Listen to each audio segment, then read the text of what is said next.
bio. Dire qu'en bio ne traite pas, c'est faux.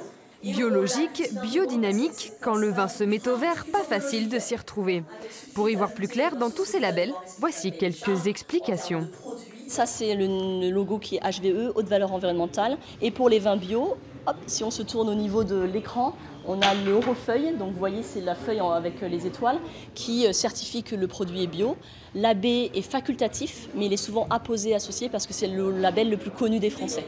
Des outils indispensables pour aiguiller les consommateurs qui cherchent à déguster un vin bio, mais aussi de qualité. Le gustatif, il arrive après, mais c'est la deuxième grande valeur du vigneron bio. La première, c'est l'environnement, le respect de l'environnement. Et la deuxième, c'est de faire des grands vins. Et on a la preuve aujourd'hui avec les 2 vins qu'on a dégustés. On prend beaucoup plus soin d'un vignoble qui est bio. Ça fait qu'en général, ça fait des très bons vins. Ça ne veut pas forcément dire que systématiquement tous les vins bio vont être meilleurs que les vins conventionnels. De plus en plus de vignerons se tournent vers le bio. Cette année, un espace leur était entièrement dédié. Et toujours, ces fameux logos. Le label, il est d'accord, c'est la feuille. Depuis 2012, c'est plus le label AB français.